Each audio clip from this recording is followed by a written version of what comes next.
কর্ণ চ্যাটার্জিকে মাঠেই মেরে দিল তটিনী।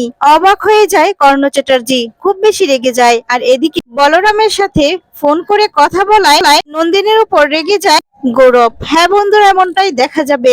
বিস্তারিত জানতে ভিডিওটিতে লাইক দিয়ে চ্যানেলটি সাবস্ক্রাইব করে দেখতে থাকুন। গল্পের শুরুতেই দেখা যাবে কর্ণ চ্যাটার্জির মাল গোডাউনে ঢুকতে থাকে, আর তখন এদিকে লক্ষ্য করতে থাকে মায়া আর বলরাম। তারপর বলতে থাকে আমি তো আর লেট করতে পারছি না, মানে বলরাম বলতে থাকে। আর তখন বলছে কি করব। এরপর পরশুরামকে ফোন করার চেষ্টা করতে থাকে। অন্যদিকে দেখা যাবে ভূমিকা তো একের পর এক পরশুরামকে অপমান করছে। আর তখন বলতে থাকে কি ব্যাপার, মানে পরশুরাম যখন চা বানিয়ে সবার জন্য নিয়ে এসেছে, তখন ভূমিকা বলছে আগে তো পাপস্ত্র মুছছো। আর তখন বলতে থাকে যে এই বাড়ির জামাই হয়ে তোমার সম্পর্কে যে শালুক হয় তাকে অফিসে সবার সামনে তুমি অপমান করেছো, সেই প্রায়শ্চিত্তটা আগে করে নাও, তারপর নয় কফি দিবে। আর তখনই পরশুরাম অবাক হয়ে যায়। এদিকে পিকু লাড্ডুরও এই জিনিসটা খুব খারাপ লাগে। আর আয়ুষী প্রার্থনা হাসতে থাকে। প্রীতা তখন বলতে থাকে এই সমস্ত কি বলছো কি তুমি বৌমনি, তুমি তো এরকম বৌমনি ছিলে না, তাহলে তুমি হঠাৎ করে পাল্টে গেলে কি করে। আর তখন বলে হ্যাঁ পাল্টে গেছি আমি সেই দিন থেকে পাল্টেছি যেই দিন থেকে জানতে পেরেছি যে এই লোকটা কাউকে সম্মান করে না, কাউকে না। এতদিন নিজের গান পয়েন্টে রেখে সবাইকে ভয় দেখাতো, আর এখন এখন জামাই একটা চেয়ারের জন্য ভয় দেখাচ্ছে। টাকা পয়সা সমস্ত কিছু, সাইন করার অধিকার, সবকিছু এখন ওর, সব নিয়ে নিয়েছে ও। সবটাই এসে শুনতে থাকে সত্যজিৎ মুখার্জি।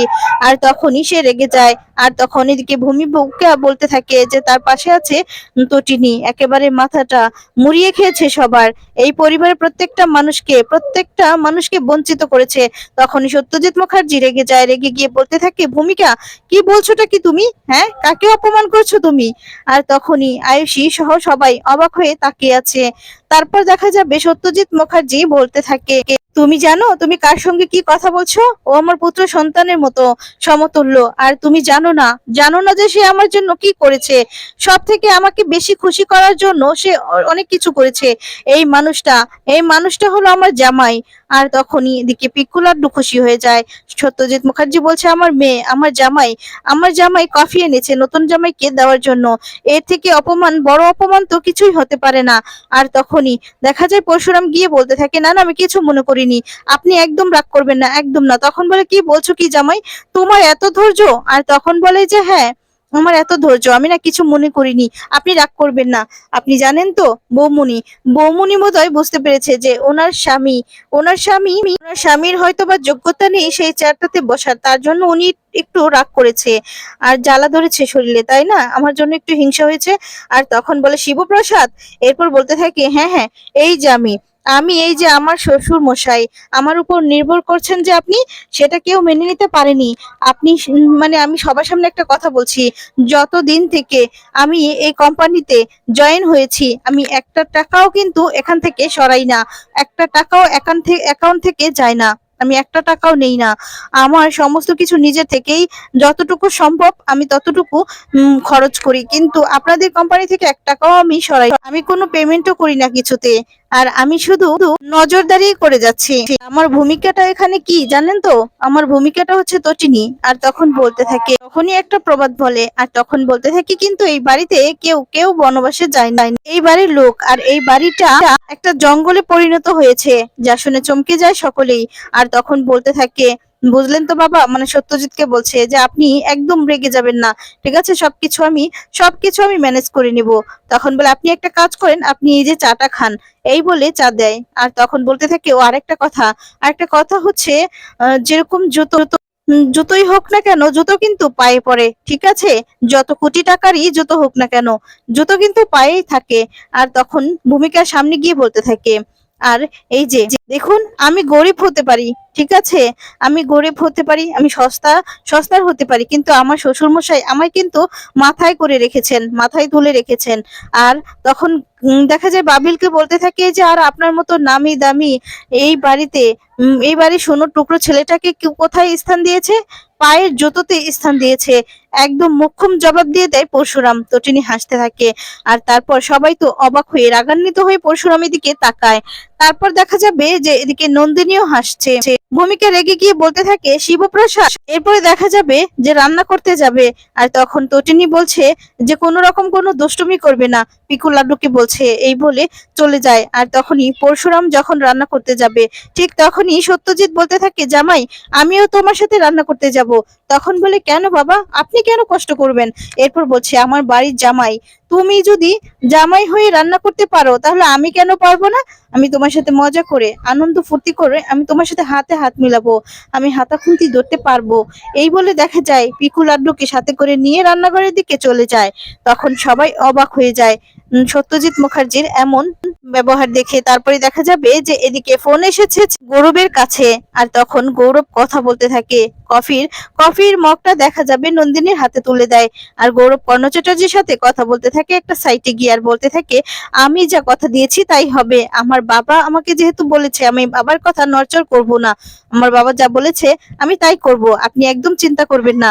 এই বলে ফোনটা রেখে দেয়। অন্যদিকে দেখা যাবে আনন্দ ফুর্তি করতে থাকে। এদিকে পরশুরাম সত্যজিৎ মুখার্জি সবজি কেটে দেয়, আর পরশুরাম রান্না করতে থাকে। তারপরেই পরশুরাম দেখতে পায় যে কি কাটছে, আর তখন বলছে কি করছেন আপনি? তখন বলে আসলে আমার কাটা হচ্ছে। এরপর বলে আপনার তো কাটা হচ্ছে না। তখন বলে কি করব বলো, কখনো তুই করিনি। আর তখন বলে আপনাকে কে করতে বলেছে বলুন তো? আর তখনই পরশুরামের ফোনে ফোন আসে। বলরাম ফোন করেছে। বলরাম ফোন করে বলছে পরশুরাম গোডাউনে কিন্তু মালগুলো ঢুকছে। আর তখন পরশুরাম বলতে থাকে তুই চিন্তা করিস না, ঠিক সময় মতো তটিনী পৌঁছে যাবে। বলরাম তখন বলতে থাকে তুই বুঝতে পারছিস না, তোকে ওই কর্ণ চ্যাটার্জি হাতের পুতুল বানাবে।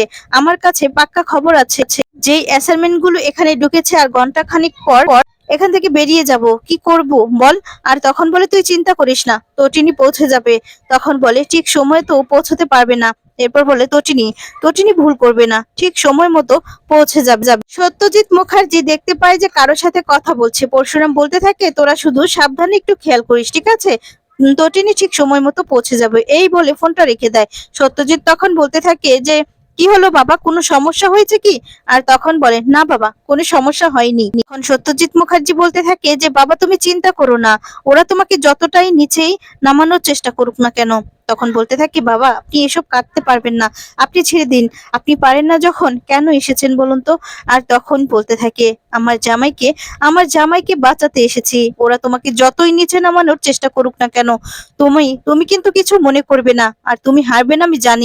তুমি হাত বাড়িয়ে দিয়েছো, তার জন্য তোমাকে অনেক ধন্যবাদ। জামাই তুমি আমার পরিবারটাকে পাল্টে দিয়েছো, তবুও যদি ওরা না পাল্টায় তাহলে তাদের ব্যর্থতা, তারা অন্যায় করছে, অন্যায় করবে। জামাই তুমি আমার তটিনীর স্বামী, আমার তটিনীর স্বামী তুমি, তুমি আমার তটিনী, আমার সন্তানকে ঠকাওনি, আমার পরিবারকে ঠকাওনি, তুমি সবাইকে আগলে রাখছো, আমার ব্যবসাটাকে তুমি আগলে রাখছো, এভাবেই তুমি আমার ব্যবসাটাকে রক্ষা করো জামাই।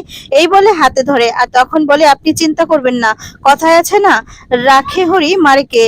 আর তখনই মনে মনে বলতে থাকে রাখে তটিনী মারে কে। তারপর এদিকে দেখা যাবে যে তটিনী বের হবে। আর তখনই তখনই এদিকে দেখা যায় তটিনীর মা বলতে থাকে যে কিরে কিরে তটিনী তুই কোথায় যাচ্ছিস? তখন বলে মা আমাকে একটু ওই বাড়িতে যেতে হবে। আর তখন বলে কি ব্যাপার, তুই আজকের দিনে আজকে বাড়িতে নতুন জামাই এসেছে আর তুই কিনা বাড়ি থেকে চলে যাচ্ছিস? তখন বলে মা আমাকে বের হতে হবে, তুমি চিন্তা করো না আমি চলে আসবো। আর তখনই বলছে তুই আজকের দিনে বের হবি? এরপর বলছে আসলে ওই বাড়িতে না বিল আটকে গিয়েছে, আর বাড়িটাও তো অনেকদিন ধরে যাওয়া হয় না, তার জন্য ময়লা আটকে আছে, সেগুলো পরিষ্কার করতে হবে। তখন বলে তাই আজকের দিনেই? আর তখন বলে হ্যাঁ মা তুমি চিন্তা করো না, আমি চলে আসবো, আমি চলে ঠিক সময় মতো চলে আসবো, তুমি চিন্তা করো না। তখনই চলে যেতে লাগে। ঠিক তখনই আবার ফিরে এসে দেখা যায় তটিনী প্রণাম করে তার মাকে। আর তখন বলতে থাকে কি হয়েছে মা, কি হয়েছে, তুই কোথায় যাচ্ছিস? আর তখন বলে মা আজকের দিনে তোমার প্রণামটা আমার খুবই খুবই প্রয়োজন, তোমার আশীর্বাদ আমার খুবই দরকার, তুমি আমার জন্য আশীর্বাদ করো। এই বলে চলে যায়। তখন বুঝতে পারে না যে কোথায় যাচ্ছে, আর বলে কি ব্যাপার তটিনী কোথায় যাচ্ছে, কি করতে যাচ্ছে। এরপরে সেখানে পৃথা আসে। পৃথা এসে বলতে থাকে যে মা চলো না আমরা রান্না করে যাই, তুমি দেখবে যে জিজু আর জেঠুমনি কি করছে। তখন বলে জেঠুমনি রান্না করছে। এরপর বলে করুক না, করুক, মানুষটা তো রান্না করতে পারে না, আসলে ওই আর কি জামাইয়ের সম্মানটা রক্ষা করার জন্যই গিয়েছে, জানিস তো ওই লোকটা না হাসি খুশি শুধু জামাইয়ের জন্য, আর তখনই বলতে থাকে যে সবাই যে অসম্মান করছে সেটাও মেনে নিতে পারছে না, তাই জামাই যেন ছোট না হয় তার জন্য জামাইয়ের সাথে হাতে হাত লাগাচ্ছে।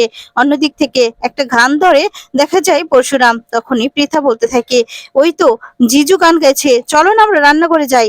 আর তখন বলে, ঠিক আছে চল, কিন্তু আমি জানি আমার জামাই এক হাতেই দশ হাতে সবকিছু সামলাতে পারে। আমার জামাই সবকিছু সামলাতে পারবে এক হাতেই, সে একাই 100। নারীরাই শুধু 10 হাত সামলাতে পারে না, আমার জামাই মানে ছেলেরাও পারে।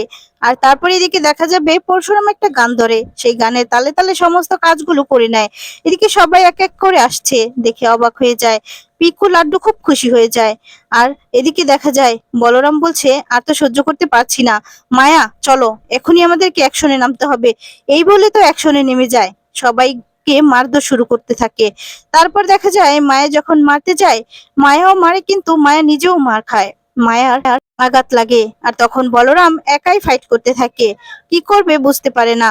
তারপর দেখা যাবে যে যখনই বলরামকে একজন মারতে যাবে, ঠিক তখনই সে তটিনী আসতে থাকে।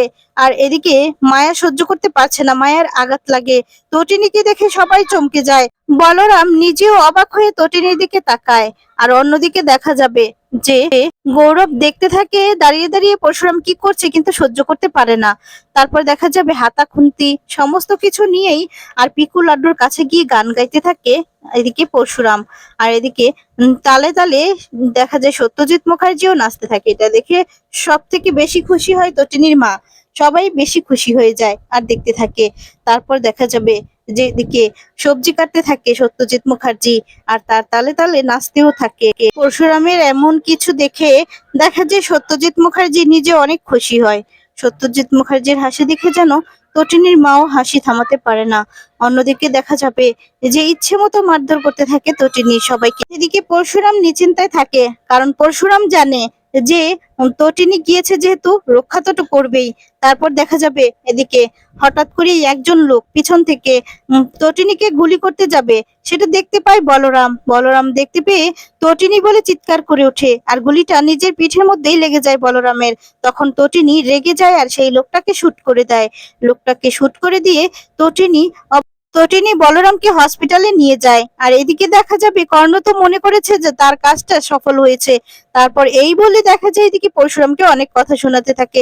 সত্যজিৎ মুখার্জি অবাক হয়ে যায়। আর তখনই দেখা যায় কর্ণ চ্যাটার্জির একটা ফোন আসে।